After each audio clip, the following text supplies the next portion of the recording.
നിൽക്കാതെ ഓരോ സ്ഥലത്തിലും ഭഗവാനെ എങ്ങനെ ഭജിക്കുന്നു അതുകൂടി ഇവിടെ ചേർത്ത് പറയുന്നു ശുകാചാര്യൻ.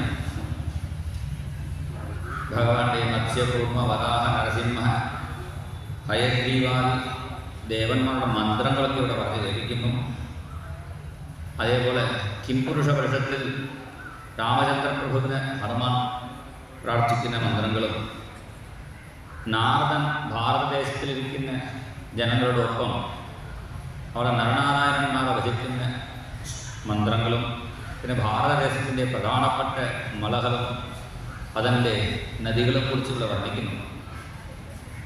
ശതസഹസ്രസഹാസൈകാഃ തേഷാം നിതംബപ്രഭവാഃ നദാ നദ്യശ്ച സന്തി അസംഖ്യാതാഃ. നിറച്ചും പുണ്യ നദികളുണ്ട്, അതിൽ കുളിച്ചാൽ വളരെ നല്ലതാണ്. ശുകാചാര്യൻ പറഞ്ഞപ്പോൾ പരീക്ഷിച്ച് പറയുന്നു, 7-ാം ദിവസം മരിക്കാൻ പോകുന്ന എനിക്ക് എവിടെയാ പോകാൻ പറ്റും? എവിടെയും പോകാൻ പറ്റുള്ളല്ലോ. അപ്പോൾ ശുകാചാര്യൻ പറഞ്ഞു, നാമഭിദേവ പുനന്തീനാം ആത്മനാച ഉപസ്പൃശന്തി. പുണ്യനദികളിലേക്ക് ചെന്നില്ലെങ്കിലും കുഴപ്പമില്ല, ആ നദികളുടെ പേര് പറഞ്ഞാൽ മതി എന്ന് പറഞ്ഞ് 48 നദികളുടെ പേര് ഇവിടെ 45 നദികളുടെ പേര് ഇവിടെ എടുത്ത് പറയുന്നു. ചന്ദ്രവസ താമ്രവർണ്ണി, 5ാം സ്കന്ധത്തിൽ 19ാമത്തെ അധ്യായത്തിൽ 18ാമത്തെ ഗദ്യം. ചന്ദ്രവസ താമ്രവർണ്ണി അവട്ടോദ കൃതമാല വൈകായസി കാവേരി വേണി പയസ്വിനി ശർക്കരാവർത്ത തുംഗഭദ്ര കൃഷ്ണാവേണ്യ ഭീമരചി ഗോദാവരി നിർവിന്ധ്യ പയോഷ്ണി താപി ദേവാസുരസ നർമ്മദ ചർമ്മന്മതി സിന്ധുനന്ദശോണശ്ച നദോ മഹാനദി വേദസ്മൃതി ഋഷികുല്യ കുശാല കൗശികി മന്ദാകിനി യമുന സരസ്വതി ബൃഹസ്പതി ഗോമതി സരയൂ രോധസ്വതി സപ്തവതി സുഷോമ സതദ്രൂഹം ചന്ദ്രഭാഗ മരുവൃത വിതസ്ത അസിഗ്നി വിശ്വേനി മഹാനദ്യഃ. ഈ നദികളുടെ പേര് ഈ ഗദ്യമൊന്നും നമുക്ക് കണ്ഠസ്ഥമാക്കി കുളിക്കുന്ന സമയത്ത് ജപിച്ചാൽ വളരെ നല്ലതാണ്. നദികളുടെ പേരൊക്കെ ഇവിടെ എടുത്ത് പറഞ്ഞു. അത് പറഞ്ഞ ശേഷം ഭാരതദേശത്തിൻ്റെ പെരുമ പറയുന്നു. കാരണം വിദേശത്തിലിരിക്കുന്നവർ പോലും ഭാരതദേശത്തോട് ഇവിടെ വരുന്നു. അവർ നമ്മളെപ്പോലെ തട്ടുകൊടുത്ത്, അവർ നമ്മളെപ്പോലെ കുടുംബം വെച്ച് ഗോപി കുടിക്കുകയാണെങ്കിൽ, തുളസിമാരാണെങ്കിൽ ഹരേ കൃഷ്ണ ഹരേ കൃഷ്ണ, അവരൊക്കെ ഇസ്കാൻ, അവരെല്ലാവരും വിദേശത്തിലിരുന്ന എല്ലാവരും ഇങ്ങോട്ട് വരുന്നു. ഭാരതത്തിൻ്റെ പേരിനെ മനസ്സിലാക്കി. ഇവിടുത്തെ വിഡ്ഢികളൊക്കെ അവിടെ പോലെ കോട്ടു ഷൂട്ട് ആണെങ്കിൽ അവിടെ പോയി ബുദ്ധിമുട്ടുന്നു. ഇപ്പോൾ ട്രംപ് വന്ന ശേഷം എല്ലാവരും നല്ല ബുദ്ധിമുട്ടായി തോന്നുന്നു. എല്ലാം പോയിക്കോളും, സ്വന്തം നാട്ടിലേക്ക് പോയിക്കോളും പറഞ്ഞു വിട്ട ശേഷമാണ് നമ്മുടെ നാടിൻ്റെ പേരിന് എല്ലാവർക്കും മനസ്സിലാക്കുക. ട്രംപ് പോലെ ഒരാൾ കൂടി വരുന്നു. അപ്പോൾ നമ്മുടെ ഭാരതദേശത്തിൻ്റെ പെരുമ നമ്മൾ മനസ്സിലാക്കും. സ്വന്തം വീട്ടിൽ കഞ്ഞി കുടിച്ചാൽ മഹാഭാഗ്യമാണ്. വിദേശത്തിൽ പോയി ഇരുന്നിട്ട് വിദേശത്തിലിരിക്കുന്നവർക്ക് എല്ലാ ദിവസവും പഴയ ചോറേ ഉള്ളൂ. ഓരോ ആഴ്ചയ്ക്ക് ഉണ്ടാക്കി വെച്ച് ഫ്രിഡ്ജിൽ എടുത്ത് കഴിക്കും. മഹാഭാഗ്യം. അവരുടെ ദുർഭാഗ്യം. പണം കിട്ടാൻ വേണ്ടി പോയിട്ട് മര്യാദയ്ക്ക് ഭക്ഷണം പോലും കഴിക്കാതെ ബുദ്ധിമുട്ടും. കുറച്ച് കഴിയുമ്പോൾ എല്ലാം അതിൻ്റെ ഭാരതത്തിൻ്റെ ജന്മം മനസ്സിലാവും. ഇവിടെ ദേവന്മാരാണ് പറയുന്നത്, ഞങ്ങൾക്ക് വീണ്ടും ഒരു ജന്മം വേണ്ടി വന്നാൽ ഭാരതദേശത്തിൽ ജനിക്കാനുള്ള ഒരു ഭാഗ്യം തരണേന്ന് പ്രാർത്ഥിക്കുന്നു. തേന അജനാഭിസ്മൃതിമജ്ജന്മനസ്യ വർഷീഹരിയത് ഭജതാം ശംതനോതി. വീണ്ടും ഈ ഭാരതദേശത്തിൽ നല്ല ബുദ്ധിയുള്ള ഒരു ജന്മ ഞങ്ങൾക്ക് കിട്ടണേന്ന് ദേവന്മാർ പോലും പ്രാർത്ഥിക്കുന്നു. എന്താ കാരണം? വൈകും അവിടെ ദേവലോകത്തിൽ ഉത്സവമൊന്നുമില്ല. നയത്ര വൈകുണ്ഠ കഥാസുധാപകാസാധവോ ഭാഗവതാസ്തദാശ്രയാഃ. അവിടെ ഇതുപോലെ സപ്താഹം, നവാഹം, യജ്ഞം, പ്രഭാഷണമൊന്നും ഉണ്ടാവില്ല സ്വർഗത്തിലേക്ക്. നയത്ര യജ്ഞേശ മഹാ മഹോത്സവാഃ. അതുപോലെ ക്ഷേത്ര ഉത്സവങ്ങളൊക്കെ ദേവലോകത്തിലില്ല. അവിടെ എന്താ ഉള്ളൂ? കുടിക്കാൻ നിറച്ചും ഡ്രിങ്ക്സും ഉണ്ടാവും, അത് കുടിക്കാം. പിന്നെ അപ്സരസുള്ള ഡാൻസ് നോക്കാം, പിന്നെ ബോധം കെട്ട് വീഴാം. ഇത്രയേ ഉള്ളൂ. സ്വർഗം എന്ന് വിചാരിക്കേണ്ട. ഇവിടെ ചില ആളുകൾ ഇങ്ങനെ കുടിച്ചിട്ട് മദ്യം സേവിച്ചിട്ട് ചളിക്കൊണ്ടിൽ വീണ് കിടക്കുന്നത് പോലെ റോഡിൻ്റെ അവിടെ ദേവലോകത്തിൽ അവിടെ പാർക്കിൽ വീണ് കിടക്കും ചില ആളുകൾ. നാക്കൗകസാം നന്ദന വാടികാസു നജാത്ത് പീതാമൃത മൂർച്ഛിതാനാം നാകൗകസാൻ നന്ദന വാടികാസു രംഗേശയാ ത്വത്പുരമാശ്രിതാനാം പ്രത്യാസമാം അന്യതമോ ഭവേയം എന്നാണ് ഭക്തന്മാർ പ്രാർത്ഥിക്കുന്നത്. ഇവിടെ മദ്യം കൂടി കള്ള് കുടിച്ച് ഇവിടെ റോഡിൽ വീഴ് കിടക്കുന്നത് പോലെ ഞങ്ങൾ അവിടെ സ്വർഗത്തിൽ ചെന്ന് അമൃതം കുടിച്ച് അവിടെ വീഴ്ന്ന് കിടക്കേണ്ട ആവശ്യമില്ല. എന്തെങ്കിലും ഒരു പുണ്യക്ഷേത്രത്തിൽ ശ്രീരംഗം, ഗുരുവായൂർ, തിരുവനന്തപുരം എന്നുള്ള മഹാപുണ്യക്ഷേത്രങ്ങളിൽ ആ ഭഗവാന്റെ പുറപ്പാട് എഴുന്നേൽച്ച് വരുന്ന ആ വീതിയിൽ ഒരു നായായിട്ട് ജന്മം കിട്ടിയ ഭാഗ്യം. ദത്യാസുന അന്യതമോ ഭവേയം. കാരണം അങ്ങനെ ഭഗവാനെ എഴുന്നേച്ച് കൊണ്ടുമ്പോൾ നായായിട്ട് ഇത് നോക്കിയാൽ ഭാഗ്യമാണ് എന്നാണ് ദേവന്മാരും ഭക്തന്മാരും പ്രാർത്ഥിക്കുന്നു. ദേവലോകത്തിൽ അമ്പലം ഉണ്ടോ എന്ന് ചോദിച്ചാൽ ഒരേ ഒരു അമ്പലം മാത്രമേ ഉള്ളൂ. അതേതാണ്? ഉപേന്ദ്രൻ്റെ അമ്പലം. അവിടെ ശാന്തിക്കാർ മാത്രമേ പോകുള്ളൂ. പിന്നെ അവിടെ തന്നെ ദേവന്മാർ പോകില്ലേ. ചില ആളുകൾ അങ്ങനെയാണ്, അടുത്ത അമ്പലം ഉണ്ടെങ്കിൽ പോകാറില്ലല്ലോ. അതുപോലെയാണ് ഇവിടെ ഭാരതദേശത്തിൻ്റെ ജന്മം എടുത്തു പറഞ്ഞു. പിന്നെ ഖഗോളങ്ങൾ, ആകാശത്തിൽ നിൽക്കുന്ന ഓരോരോ നക്ഷത്രങ്ങളുടെ ഗതിയൊക്കെ വർണ്ണിച്ചു. അതിനുശേഷം ഭൂമിക്ക് താഴെയുള്ള 7 ലോകങ്ങൾ, അതല, വിത്തല, സുതല, തലാതല, രസാതല, മഹാതല, പാതാളം എന്നുള്ള ലോകങ്ങളെ വർണ്ണിക്കുന്നു. ഈ 14 ലോകം, താഴെയുള്ള 7 ലോകം, മുകളിലുള്ള 7 ലോകം ചേർത്ത് തൻ്റെ സ്വന്തം ശിരസിൽ ഒരു കടുകുമണി പോലെ ധരിച്ചിരിക്കുന്നു. സിദ്ധാർത്ഥൈവ ലക്ഷ്യത്തെ. സംകർഷണ ഭഗവാനായ ആദിശേഷൻ ഈ 14 ലോകത്തിൻ്റെ വെയിറ്റ് ധരിച്ചിട്ടും അദ്ദേഹത്തിന് വെയിറ്റായി തോന്നുന്നില്ല. എന്താ കാരണം? ഒരു കടുകുമണിയെപ്പോലെ തോന്നുന്നു. കാരണം അവിടെ പറയുന്നു, ഭഗവാന്റെ കഥകൾ പാടിക്കൊണ്ടിരിക്കുന്നു. ശേഷോധുനാപി സമവസ്യതി നസ്യ പാദം. ആദിശേഷൻ ഈ പാമ്പുകളൊക്കെ തപസ് ചെയ്തു.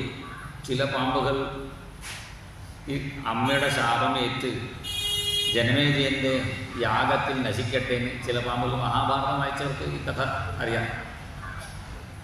ചില പാമ്പുകളൊക്കെ അമ്മയുടെ ശാപമേറ്റ് അങ്ങനെ തീയിൽ കത്തി ചാവാൻ പോകുന്നു.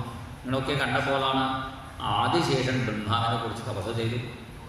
അപ്പോൾ ബ്രഹ്മാവ് പ്രത്യേക വരം കൊടുത്തു, നീ താഴെ എടുത്ത് ഈ 14 ലോകം ധരിച്ചിരുന്നോളൂ.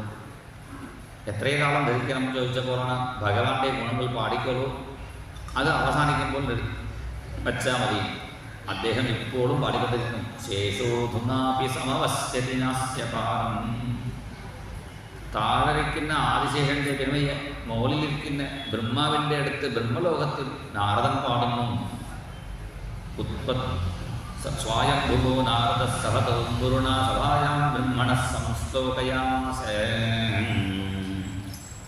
എന്നാമസ്വതമനു കീർത്തജേക തസ്മാദാപ്തോ വാമിതി പതിതഃ പ്രളംബനാത്വാ ഹന്ത്യം കസ്സപതിർനാമശേഷമന്യം കംശേഷാത് ഭഗവത് ആശ്രയേൻ മുമുക്ഷുഃ. സംഘർഷണ, വാസുദേവ, ബലഭദ്ര ഇങ്ങനെയുള്ള ഭഗവാന്റെ നാമങ്ങൾ, ഈ ആദിശേഷൻ്റെ നാമങ്ങൾ 6 പറയുന്നു.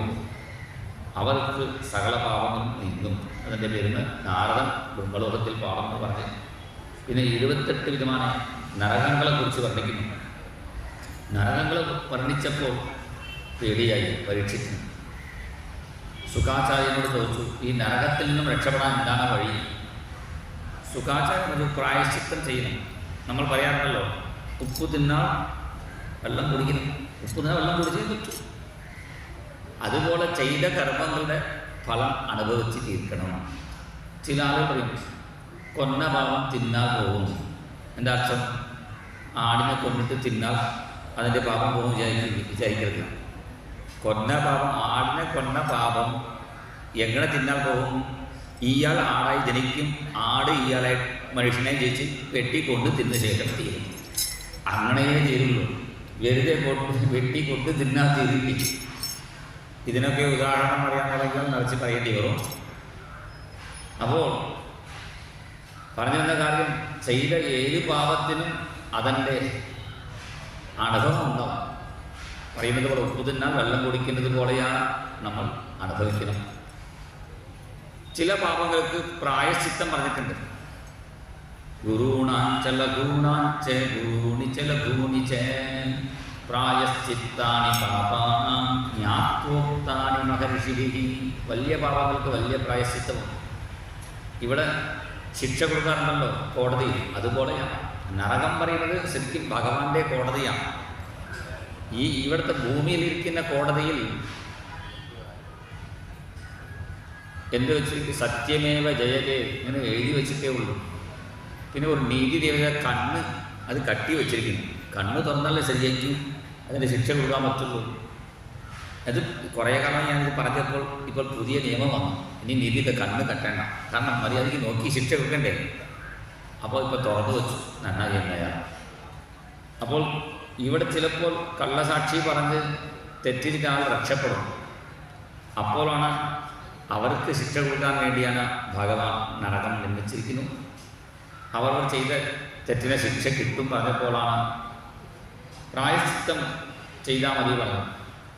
ഇവിടെ പരീക്ഷിത്ത് പറയുന്നു, പ്രായശ്ചിത്തം എങ്ങനെ ഇതുപോലെയാണ്. മഞ്ഞേ കുഞ്ചര ശൗചവത്, ആണയെ കുളിപ്പിക്കുന്നത് പോലെയാണ് പ്രായശ്ചിത്തം. ആണപ്പാപ്പന്മാർ ആണയെ കുളത്തിലോ അല്ലെങ്കിൽ പുഴയിലോ ഇട്ട് കല്ല് വെച്ചിട്ട് തേച്ച് ഉറച്ച് തേച്ച് ഇങ്ങനെ അത് നന്നായിട്ട് തേച്ച് കുളിപ്പിച്ച് വൃത്തിയാക്കി കറയിൽ വച്ചിട്ട് പിന്നെ ഈ ആണപ്പാപ്പന്മാർ ചായ കുടിക്കാൻ പോകും.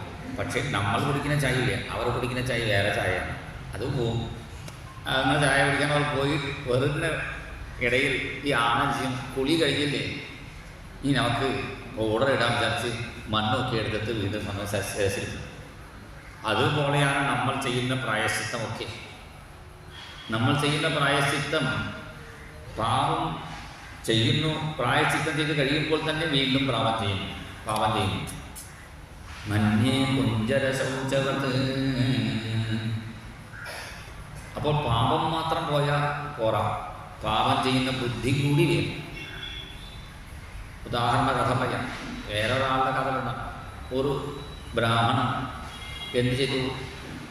രാജാവരുടെ രാജവീതിയിൽ അത്യാവശ്യം വന്നപ്പോൾ മൂത്രം ഒഴിച്ചു പോയി. അപ്പോൾ രാജഭടന്മാർ പിടിച്ചുകൊണ്ട് പോയി. രാജാവ് വരുന്ന വഴി ഈ ബ്രാഹ്മണൻ മൂത്രം ഒഴിച്ചു. അങ്ങനെയാണ് ബ്രാഹ്മണന്മാർക്ക് ശരീരശിക്ഷ കൊടുക്കാൻ പാടില്ല. അപ്പോൾ രാജാവ് എന്ത് ചെയ്തു?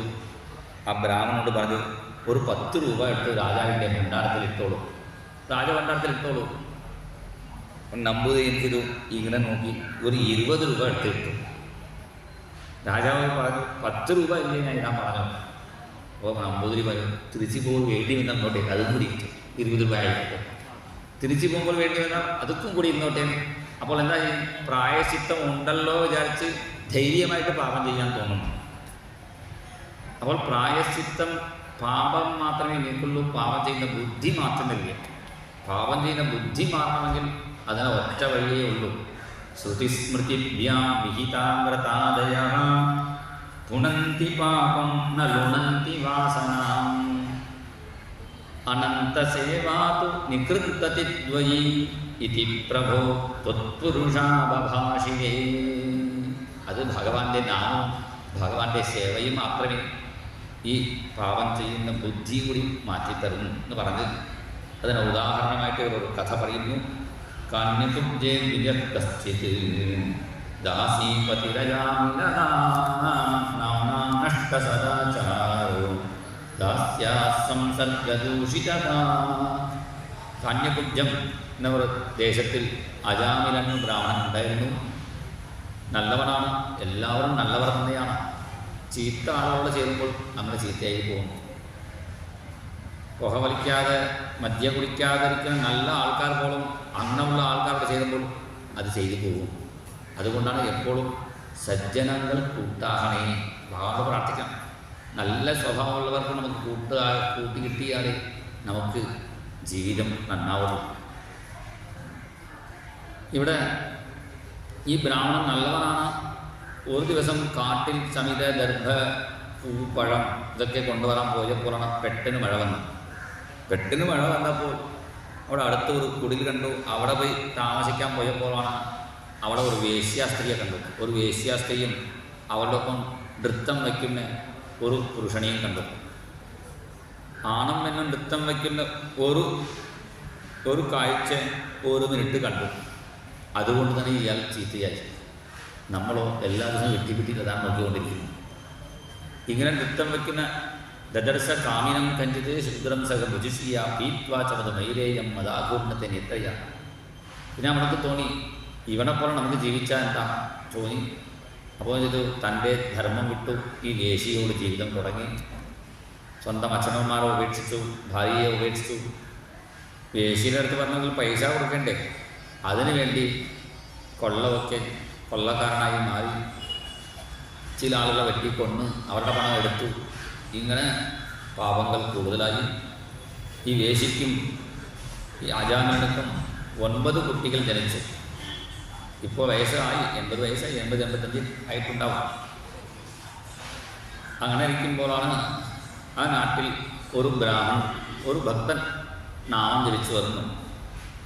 നാരായണ നാരായണ ജയ ജയ ഗോവിന്ദ ഹരേ, നാരായണ നാരായണ ജയ ജയ ഗോപാല ഹരേ, നാരായണ നാരായണ ജയ ജയ ഗോവിന്ദ ഹരേ, നാരായണ നാരായണ ജയ ജയ ഗോപാല ഹരേ, നാരായണ നാരായണ ജയ ജയ ഗോവിന്ദ ഹരേ, നാരായണ നാരായണ ജയ ജയ ഗോപാല ഹരേ, നാരായണ നാരായണ ജയ ജയ ഗോവിന്ദ ഹരേ, നാരായണ നാരായണ ജയ ജയ ഗോപാല ഹരേ, ഗോവിന്ദ ഹരേ ജയ ജയ ഗോപാല ഹരേ, ഗോവിന്ദ ഹരേ ജയ ജയ ഗോപാല ഹരേ, ഗോവിന്ദ ഹരേ ജയ ജയ ഗോപാല ഹരേ, ഗോവിന്ദ ഹരേ ജയ ജയ ഗോപാല ഹരേ, ജയ ജയ ഗോപാല ഹരേ, ജയ ജയ ഗോപാല ഹരേ. നാമം ചോദിച്ച ഒരു ഭക്തൻ വന്നു. അദ്ദേഹത്തിന് ഒരു നിയമം ഉണ്ടായിരുന്നു. സ്വന്തം കൈകൊണ്ട് ഉണ്ടാക്കിയ ഭക്ഷണം മാത്രമേ കഴിക്കുള്ളൂ, അടുത്തവർ ഉണ്ടാക്കിയത് കഴിക്കില്ല. അങ്ങനെ സ്വയം പാക്കി എന്നാണ് പേര്. സ്വയം പാകം ചെയ്ത് കഴിക്കുന്ന ആളാണ്. ആ നാട്ടുകാരോട് പറഞ്ഞു, എനിക്ക് കുറച്ച് ഗോതമ്പ് കൊടുത്താൽ മതി, ഞാൻ ചപ്പാത്തി ഉണ്ടാക്കി കഴിച്ചോളാം. അവർ പറഞ്ഞു, ആ നാട്ടുകാർ പറഞ്ഞു, ഞങ്ങൾ വളരെ ശുദ്ധരാണ്, നിങ്ങൾ കുളിച്ചിട്ടേ എല്ലാം ചെയ്യുള്ളൂ. എന്നായാലും നിങ്ങളുടെ ശുദ്ധം വേറെ, എൻ്റെ ശുദ്ധം വേറെയാണ്. എല്ലാവരും ശുദ്ധരായാലും അവരുടെ ശുദ്ധം വേറെ വേറെയാണ്. അത് കൊറോണ വന്നപ്പോഴാണ് എല്ലാവർക്കും മനസ്സിലായി. അപ്പോൾ അവരവർ പരസ്പരം സ്പർശിക്കാൻ പാടില്ലേ. ഇദ്ദേഹം പറഞ്ഞപ്പോൾ നാട്ടുകാർ ചെയ്തു, ഇദ്ദേഹത്തിനെ കളിയാക്കാൻ വേണ്ടി പറഞ്ഞു വിട്ടു, നിങ്ങളെപ്പോലെ വളരെ ശുദ്ധനായിട്ട് അജാമിൽ എന്ന ഒരാളുണ്ട്, ആ അജാമിലിൻ്റെ അടുത്ത് പോയിക്കൊള്ളുക. അങ്ങനെ അറിയാത്ത ഇദ്ദേഹം അജാമിലിൻ്റെ വീട്ടിൽ ചെന്നു.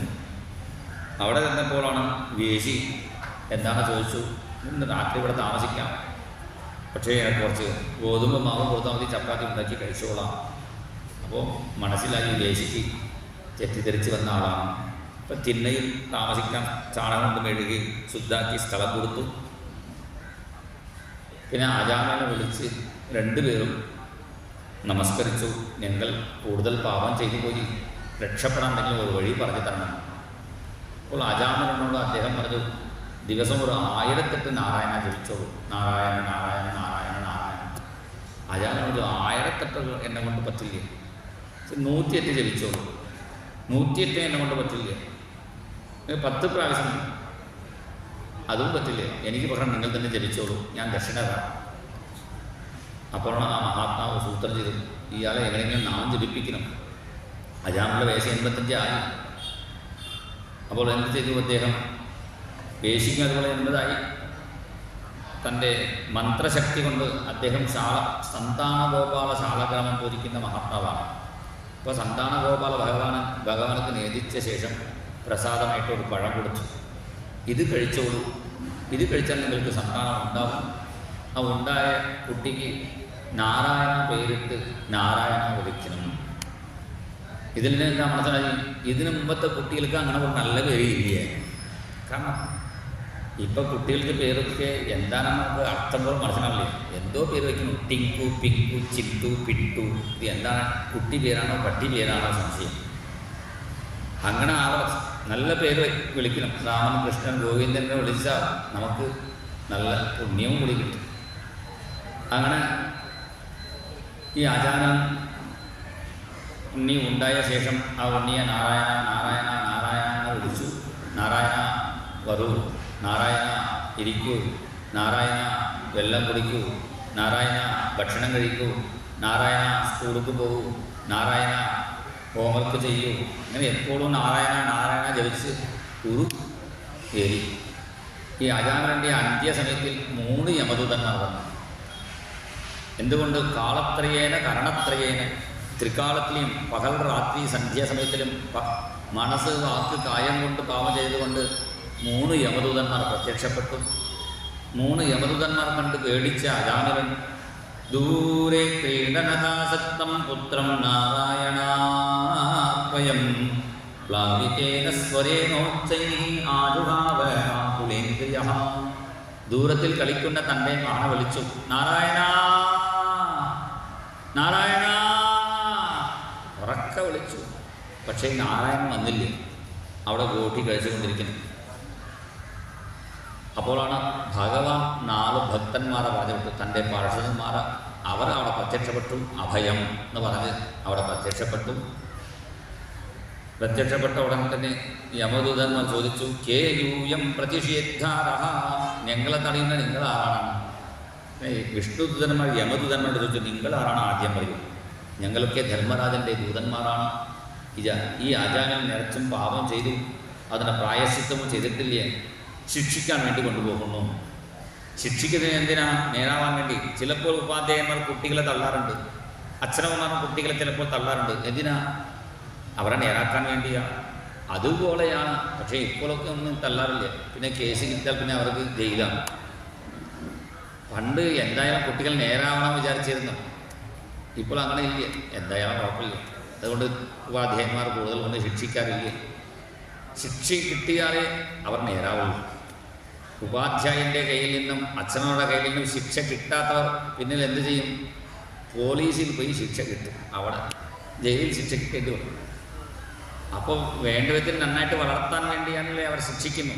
അതുപോലെയാണ് യമലോകത്തിലും ഈ അജാമിളനെ കൊണ്ടുപോയി ശിക്ഷിക്കാൻ പോകുന്നു പറഞ്ഞപ്പോഴാണ് വിഷ്ണുദൂതന്മാർ പറഞ്ഞു, അജാമിളൻ പ്രായശ്ചിത്തം ചെയ്തു കഴിഞ്ഞില്ലേ, ഈ ജന്മത്തിലല്ലേ, ജന്മകോട്യംഗസാമപി അയം ഹി കൃതനിർവേശ, കോടി ജന്മത്തിൻ്റെ പാപത്തിൻ്റെ പ്രായശ്ചിത്തം ചെയ്തു കഴിഞ്ഞു.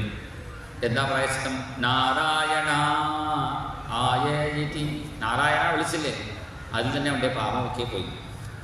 പാപം കൂടുതലുണ്ടല്ലോ. ഒരു പ്രാവശ്യം തിരിച്ചാൽ എങ്ങനെ നാരായണായി? ഒരു പ്രാവശ്യത്തെ എല്ലാ പാപവും തീരും ചോദിച്ചാവും. എത്ര കുപ്പ ഇരുന്നാലും ഒരു തീക്കുച്ചി വെച്ചാൽ മതി, ആ പഞ്ച് മുഴുവനും ഭസ്മമാവും.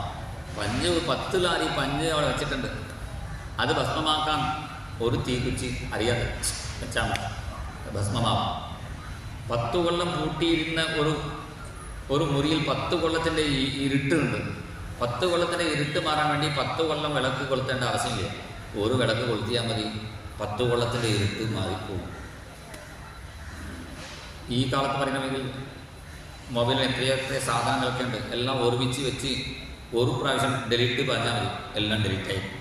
അതുപോലെ നാരായണ ഒരു പ്രാവശ്യം ജപിച്ചാൽ മതി, നമ്മുടെ പാപങ്ങളൊക്കെ പോകും. പക്ഷേ വീണ്ടും വീണ്ടും ആവർത്തിച്ച് ചെയ്യുമ്പോൾ എന്താ കാരണം? പാപം മാറാൻ ഒരു പ്രാവശ്യം ജപിച്ചാൽ മതി, പാപവാസന മാറേണ്ടേ. ഉദാഹരണം പറയുന്നെങ്കിൽ കായപ്പൊടി ഡപ്പിൽ നിന്നും കായപ്പൊടി എടുത്തു കഴിഞ്ഞാൽ കായപ്പൊടിയുടെ മണം ഉണ്ടാവും. ഈ കായപ്പൊടിയുടെ മണം മാറ്റാൻ എന്ത് ചെയ്യുന്നു? കായപ്പൊടി ഡപ്പിൽ കർപ്പൂരം ഇടണം. കർപ്പൂരം ഇട്ടാലോ പെട്ടെന്ന് മാറില്ലേ, കുറച്ച് കാലം കർപ്പൂരത്തിൻ്റെ മണം വരും, കായത്തിൻ്റെ മാറി മാറി ഉണ്ടാവും. പക്ഷേ നമ്മൾ നിർത്തരുത്, വീണ്ടും വീണ്ടും കഴുകി കർപ്പൂരം അത് കുറേ കാലം അത് ഇട്ട് വെച്ചാൽ ആവർത്തിച്ച് കർപ്പൂരം ഇടുമ്പോൾ എന്താകും? ഒരു ദിവസം കായത്തിൻ്റെ മണം മാറി കർപ്പൂര വാസനയായി മാറും. അതുപോലെ നമ്മൾ നാരായണനാമം ജപിച്ചാലും നമ്മുടെ പാപവാസന ഒന്നും ഇടയ്ക്കിടയ്ക്ക്. അതുകൊണ്ട് നാരായണനാമം നിർത്തരുത്, വീണ്ടും വീണ്ടും ആവർത്തിച്ചു. അങ്ങനെ ചെയ്യുമ്പോൾ പിന്നെ ശുദ്ധനായി തീരും. അതുകൊണ്ടാണ് ഭഗവാൻ ഇവിടെ അജാമിളനെ രക്ഷിച്ചു. പിന്നെ വിഷ്ണുദൂതന്മാർ പുറപ്പെട്ടു, യമദൂതന്മാരും പുറപ്പെട്ട് ചെന്നപ്പോൾ അജാമിളൻ നേരെ ഹരിദ്വാരം ചെന്ന് 12 കൊല്ലം നാമം ജപിച്ചു. 88 വയസ്സിലാണ് മരിക്കേണ്ട ആളാണ്. നാരായണ ജപിച്ചപ്പോൾ മിനിമം 100 വയസ്സില്ലേ ഒരാൾക്ക്. ഒരു 12 കൊല്ലം ഹരിദ്വാര ക്ഷേത്രത്തിൽ ചെന്ന് ആവർത്തനം ചെയ്തു. നാരായണ നാരായണ നാരായണ നാരായണ നാരായണ നാരായണ നാരായണ നാരായണ നാരായണ നാരായണ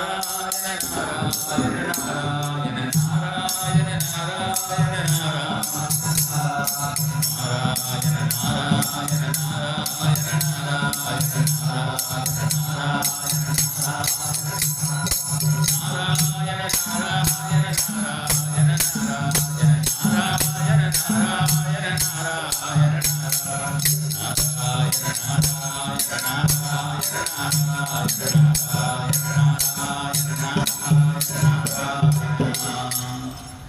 പന്ത്രണ്ടോളം നാമം ജപിച്ച ശേഷം അതേ വിഷ്ണുദൂതന്മാർ വളർന്നു.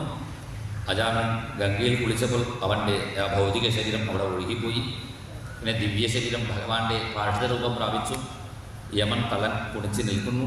യമൻ്റെ ശിരസിൽ കാലുവച്ച് അജാമിലോപ്യഗാത്ഥാമ കിം പുനഃശ്രദ്ധയാ ഗൃണന് മ്രിയമാ ഹരേർനാമ ഗൃണൻ പുത്രോപചാരിതം. മകനെ വിളിക്കുന്ന വ്യാജത്തിൽ വിളിച്ചിട്ട് ഇങ്ങനെ ശുദ്ധനായി അജാമിലൻ പോലും ഭഗവാന്റെ പാദത്തിൽ എത്തി പറഞ്ഞാൽ പിന്നെ ശ്രദ്ധയോട് ജപിക്കുന്നവരുടെ പെരുമ പറയണോ എന്ന് പറഞ്ഞുകൊണ്ടാണ് അവിടെ സമർപ്പിച്ചു. അപ്പോൾ രാജാവ് വീണ്ടും ചോദിക്കുന്നു, ഇത് യമധർമ്മൻ അത് ശരി ഓക്കെ പറഞ്ഞു പോകും. കാരണം യമദൂതന്മാർ യമനോട് പറഞ്ഞപ്പോൾ ഇതുപോലെ ഞങ്ങൾ അജാമിയുടെ കഴുത്തിൽ പാശക്കൈയിൽ വീശി വിളിക്കുന്ന സമയത്താണ് നാരായണ വിളിച്ചു പറഞ്ഞപ്പോൾ യമൻ പോലും കൈകൂപ്പി. കാരണം ഭഗവാനക്ക് ഇല്ല, ഭഗവാന്റെ നാമത്തിന് ഇല്ല, ഭഗവാന്റെ പാഠകന്മാർക്കില്ല, അജാമിനടുത്ത് കൈകൂപ്പി നമസ്കരിച്ചു. നാമം ജപിച്ച് രക്ഷപ്പെട്ടല്ലേ വിചാരിച്ച് സന്തോഷിച്ചു. പിന്നെ യമധർമ്മരാജാവ് തന്നെ പറയുന്നു, ഈ ഭഗവാൻ നാമത്തിൻ്റെ പേരിന് 12 പേര് മാത്രമേ മനസ്സിലാക്കിയിട്ടുള്ളൂ. ബ്രഹ്മാവ്, ശിവൻ, മുരുകൻ, സ്വയംഭു, നാരദൻ, കപിലാചാര്യൻ, മനു, പ്രഹ്ലാദൻ, ജനകൻ, ഭീഷ്മൻ, ബലിചക്രവർത്തി, ശുകാചാര്യൻ, എനിക്കും പറഞ്ഞ് അവസാനം തൻ്റെ പേരും കൂട്ടിച്ചേർത്തു. പിന്നെ 12 പേർ മാത്രമേ ഭഗവൻ നാമത്തിൻ്റെ പെരുമ മനസ്സിലാക്കിയവർ. അതുകൊണ്ട് എവിടെ നാമജപം നടക്കുന്നുവോ ആ സ്ഥലത്ത് അവിടെ പോകേണ്ട എന്ന് പറഞ്ഞ് തൻ്റെ ദൂതന്മാർ പറഞ്ഞു നിർത്തി. നാമം ജപിക്കാതെ അമ്പലത്തിൻ്റെ അടുത്ത് വരാതെ ഒരു പ്രാവശ്യം പോലും ഭഗവാനക്ക് നമസ്കരിക്കാത്ത ആളുകളുണ്ടല്ലോ. കൃഷ്ണായനോ നമതി യച്ചിര ഏകദാപി, കൃഷ്ണായന മഹാ നമസ്കരിക്കാത്ത ആളുകളുണ്ടല്ലോ, അവരെ മാത്രം ഇവിടെ വിളിച്ചു കൊണ്ടുവന്നാൽ മതി പറഞ്ഞുകൊണ്ടാണ് യമധർമ്മരാജാവിൻ്റെ ഉപദേശം ഇവിടെ സമർപ്പിച്ചു. ഈ അജാന ഉപാഖ്യാനമാണ് അഗസ്ത്യൻ മലയാചലത്തിൽ ഇരുന്ന് ഭഗവാൻ ആർച്ചിച്ചുകൊണ്ടും വായിക്കുന്നു. ഭഗവാന്റെ ഹൃദയസ്ഥാനമാണ്. 12 സ്കന്ധങ്ങളിൽ 6ാമത്തെ സ്കന്ധത്തിൽ അജാമില ഉപാഖ്യാനം 6ാമത്തെ സ്കന്ധത്തിൽ ഹൃദയം പോലെയാണ്. കയ്യിൽ കാല് ഇല്ല ജീവിക്കാം, ഹാർട്ട് ഇല്ല ജീവിക്കാൻ പറ്റില്ല. ആ ഹാർട്ട് പോലാണ് ഭഗവാന്റെ ഭാഗവത ഭഗവാന്റെ ഹൃദയസ്ഥാനത്തിലാണ് അജാമില ഉപാഖ്യാനം ആചരിക്കുന്നു. ഈ നാമം പറയുന്ന അജാമില ഉപാഖ്യാനത്തോട് നമുക്ക് നിർത്താം. നാവു കുഴയാതെ നാമം ജപിക്കുവാൻ സാധിച്ചിടേണമേ നാരായണ ഹരേ. നാവു കുഴയാതെ നാമം ജപിക്കുവാൻ സാധിച്ചിടേണമേ നാരായണ നാരായണ ഹരേ നാരായണ ഹരേ നാരായണ ഹരേ നാരായണ. മാവലശ്ശേരി നമ്പൂതിരി, സുബ്രഹ്മണ്യ നമ്പൂതിരി അവിടെ പ്രണയാണ അന്ത്യസമയത്തിൽ എന്തൊക്കെ കഷ്ടമുണ്ടാവും അത് വിസ്തരിച്ച് വർണ്ണിച്ചിട്ടാണ് ഈ കീർത്തനത്തിൽ പ്രാർത്ഥിക്കുന്നു. നാവ് കുഴയാതെ നാമം ജപിക്കുവാൻ സാധിച്ചിട്ടെന്നെ. പ്രാർത്ഥിച്ചത് വെറുതെ ആയിട്ടില്ലേ. അദ്ദേഹം എങ്ങനെ മരിച്ചു അറിയാവോ? ഒരു സപ്താഹത്തിന് ചെന്നു ഭീഷ്മസ്തുതി വായിച്ചു. ആദ്യത്തെ ദിവസം ഭീഷ്മസ്തുതി വായിച്ചിട്ട് അമ്പലത്തിൻ്റെ തൊട്ടടുത്ത് താമസിക്കുന്ന സ്ഥലം ഇതുപോലെ ഞങ്ങൾക്ക് ഒരു സ്ഥലം ഉണ്ടായിരുന്നു. അവിടെ പ്രഭാഷണം ചെയ്യുന്നു, അല്ല വായനക്കാരൻ വായന ചെയ്യുന്നു. ഇദ്ദേഹം ഇത് ആ ഭീഷ്മസ്തുതി അതും കേട്ടുകൊണ്ട് വായിൽ നല്ല മുറുക്കി നല്ല സന്തോഷത്തോട് ഭഗവാന്റെ നാമം ജപിച്ച് ആ ഭാഗവത പാരായണം കേട്ടുകൊണ്ടാണ് ഭഗവാന്റെ പാദത്തിലെത്തി. അതുപോലെ നമുക്കും ഭഗവാനോട് പ്രാർത്ഥിക്കാം. അന്ത്യസമയത്തിൽ നാമം ജപിക്കാൻ പോകണമെന്ന് പ്രാർത്ഥിച്ചുകൊണ്ട് തത്കാലം നിർത്താം.